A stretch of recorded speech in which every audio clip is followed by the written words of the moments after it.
Good afternoon. I feel like there's a bit of a subject change with this presentation, or I guess you could think of it as there's strategies and there's struggles, but way beyond the frontiers of a firm to include like a whole labor system, a whole country. I don't know, there's something to be said there. But basically, this is a presentation put together by Graciela Bensusan, who's here, and myself, about some pretty significant changes going on right now in Mexico in terms of its labor system. So to start us out very quickly, just to put the whole question in some kind of context, generally speaking, in Latin America, over the last maybe half a century, there's been these transitions to democracy. And in that process, that's also meant some pretty significant changes to a country's labor institutions as part of that democratization process. The exception to this has been Mexico. One of the things that has been most notable about Mexico over the last several decades is that while it's undergone political transformations, it's undergone transformations in terms of its economic model, its labor institutions have essentially not changed for nearly a decade, since the revolution in 1917. There's been some adjustments and some changes and some additions, but for the most part, the system, the model that was set up that long ago has remained in place. And with this system came out of a revolutionary process, and on paper, Mexico's labor law and labor institutions look incredibly pro-worker, especially coming from an American perspective, incredibly pro-worker. But the reality on the ground has been very different in terms of how it's been enforced and implemented, and we'll get into that in a minute. So that's been the case up until now. Recently, and in just the last few years, there have been several rapid changes in Mexico's labor system. We're going to discuss the first two. There's been two major institutional changes. There was a labor law reform package that was passed in 2012 that included a section with significant restrictions on the use of subcontracting. And then in 2017, just last year, a constitutional amendment, a reform was passed whose purpose was to dismantle the corporativist system. So these are obviously pretty radical changes. And then that, on the heels of that, and we'll get into this a little bit more in the presentation, but there's been a series of political changes in more recent months that make this whole question very interesting to look at. So our research question was, will these institutional changes, these two changes that are there in boldface, will they lead to improved job quality in Mexico and a genuine change in the balance of power between labor and capital? To look at this, we have sort of a two-pronged theoretical framework. One part explains a little bit why institutions have not changed up until now, and the other part looks at why there's this sudden radical change. Levitsky and Murillo have developed a whole theory about institutional change in Latin America, where it tends to look different than in other parts of the developed world, where because there's weak rule of law, poor implementation, and the expectation of poor enforcement, often there's quick institutional changes, right? Because on the ground, with poor enforcement and poor implementation, the changes at an institutional level don't necessarily trickle down as quickly. In Mexico, this sort of worked the other way around, where labor institutions remained stable precisely because weak institutionality, weak rule of law, poor implementation meant that authorities had a wide degree of discretion on how to apply these laws. So the context changed, the law could stay the same, but how it was applied could be adjusted. So that's why things didn't change in theory. That's sort of like the theoretical framework for which we can look at that.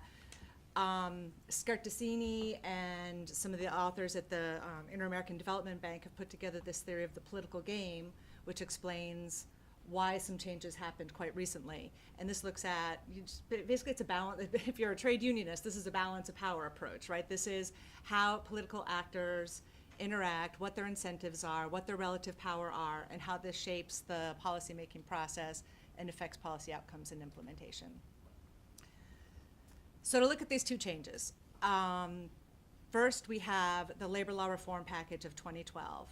And the main goal of this package was to have greater labor flexibility. This was not supposed to be a pro-worker labor reform, or at least from my point of view, a pro-worker labor law reform. The idea was to have more labor flexibility. Mexico had come up low on several indexes from the OECD, from the World Bank. They were worried about problems of being competitive on the global market. There was this push from the business sector to reform rigid labor laws, lower hiring and firing costs, make it more flexible, allow new contracting modes. There was already a huge use of subcontracting, which under current laws was technically a bit questionable. They wanted to legalize that. But in the outcome, the package that was passed, the section on subcontracting had restrictions, significant restrictions. It said that a firm could not outsource all its tasks.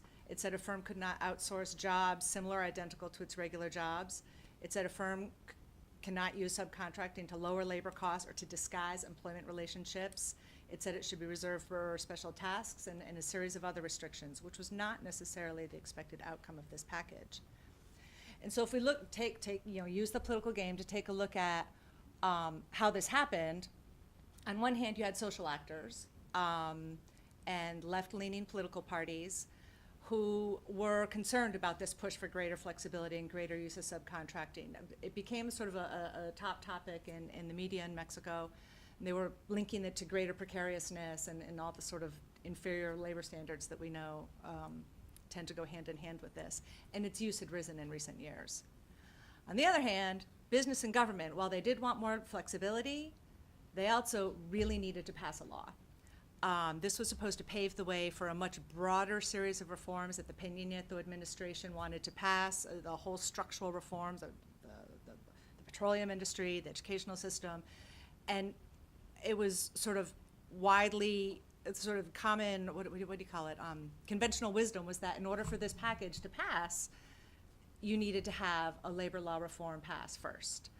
So at the moment of passing this package, a minority leftist bloc in the legislature was able to pressure for limits on the use of subcontracting. They sort of honed in on that point. They were able to push for those limits. The government said, we need this reform package to pass quickly. We know what our institutional situation is. We don't really expect these limits to be enforced anyway. And so the restrictions were included, but without a change of balance of power on the ground. They were on paper. As would be expected, since there wasn't a change on the ground, really, there were problems in implementation. There were efforts to change and redefine these restrictions.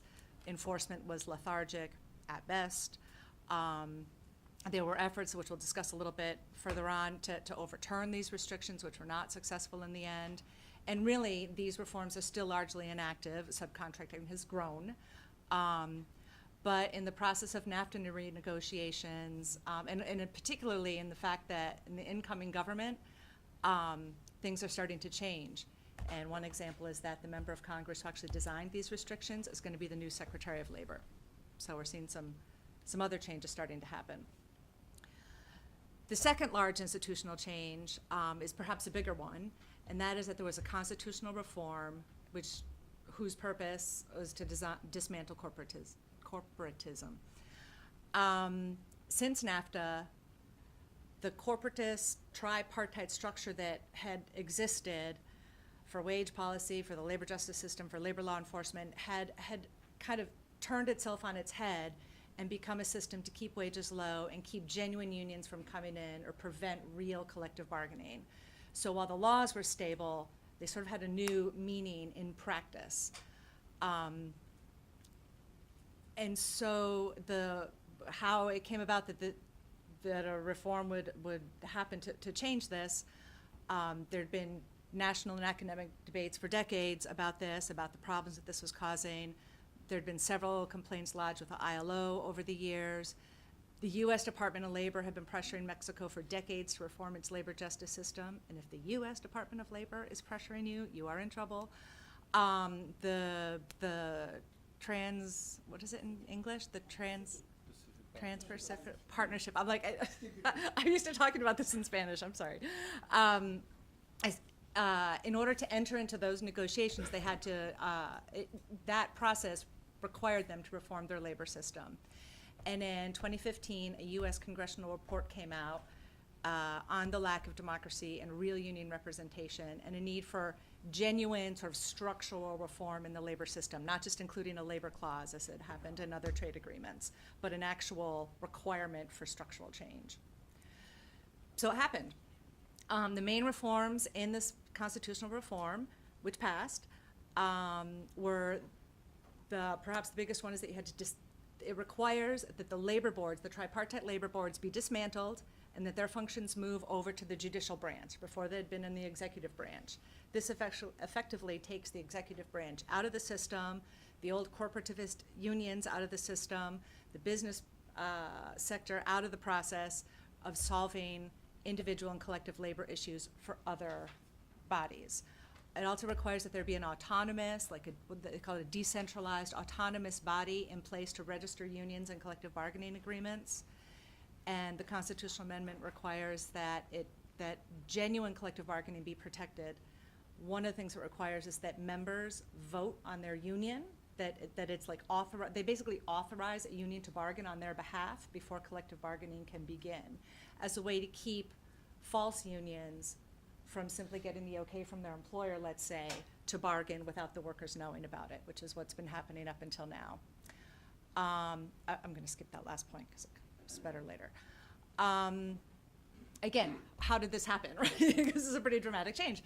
The main incentives for the government was that the only way they're going to be able to participate in the renegotiation of the Trans-Pacific Partnership and then the renegotiation of NAFTA, which has this name, is that they made these reforms. And in the political game, what was kind of interesting is in Mexico, while there were academics and labor lawyers and others saying that the system is a problem, there was a lack of actual member-based social actors, unions, demanding change precisely because the old tripartite labor institutions were keeping independent unions from being able to get in to the system in the first place. So there was much work in Mexico on the ground, but the main pressure came from outside Mexico at the moment of actually doing this reform. The US Congress, US and Canadian unions, the US Department of Labor, the ILO were pushing Mexico saying, if you're going to participate in this global trade system, you need to make some changes. And so government and business had to accept this reform to advance trade negotiations and participate in the global economy. Again, there were attempts to overturn this. This is all in the last year and a half, right? Businesses were opposed to having to do real collective bargaining. Official unions were opposed to having competition from new unions. Labor bureaucracies were resistant to change. In order for the constitutional reform to go into effect, there needs to be secondary laws like implementing legislation, I guess we'd call it. And so when that came forth in the Senate, some conservative senators from the old labor movement, from the CTM, from the CROC, proposed what was essentially a rollback, eliminating the need for workers to be consulted in bargaining, including unions and employers again in the autonomous agency, which is essentially just taking tripartism from here and moving it to over there. The labor secretary moved slowly and missed deadlines, and there was just sort of attempt after attempt to drag their feet until U.S. unions and again external pressures, the ILO, along with support from Mexican unions and experts, were able to intervene. And then in July, Mexico had presidential elections, and that sort of put the brakes on any additional efforts to roll back this reform. And so now we have a new context. In July of 2018, a new president was elected. It's the first time in many decades that there's been a left-wing party in power. There's a leftist presidency. The party's called Morena. Morena has a legislative majority. I think they have a majority in most of the states at the state level. I mean, it was a complete landslide. It was a complete repudiation of the old system. So that's one enormous political change. The new renegotiated NAFTA now has a chapter requiring that the constitutional reform have that implementing legislation go into place before the U.S. Senate can even, or Congress can vote to ratify it. That agreement will also set, and here's where people that are more expert in the auto industry can I really promise, 1 minute. It can raise the minimum wage in some industries. In September, so last month, the Senate finally ratified ILO Convention 98 after the new legislative majority was sworn in. I'm wrong on this. The Tripartite Minimum Wage Commission was not dissolved, but there's been a significant change to it, and new policies have been announced. And when it next votes on the minimum wage in December, we can expect big changes. As I mentioned, the legislator who designed the subcontracting regulations is going to be the new Federal Secretary of Labor. It's just kind of an interesting fact. The Secretaries of Labor, at the federal level and at the Mexico City level, which is about 1/5 of the economy, are both women. They're both young women. They both have a background in trade unionism and supporting freedom of association. And then this federal process has gone on. This is just, it's sort of a parallel process, a bit unrelated, but Mexico City has also passed a new constitution. It's become a state, passed its first constitution that has significant labor protections, much beyond what anything we've seen before. This is the last slide.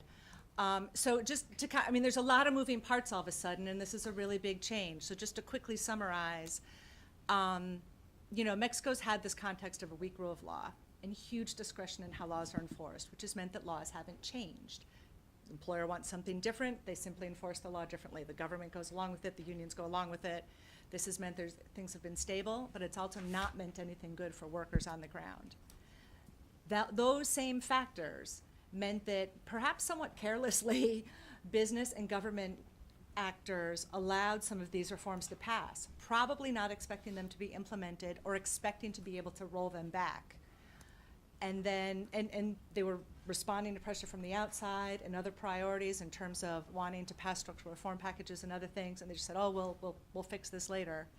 And then the government changed. And so now there's really, because of these political and electoral changes, there's really a chance that there could be some genuine institutional innovation in Mexico in its labor system, which would be historic. And we have to hope that happens. Thank you so much.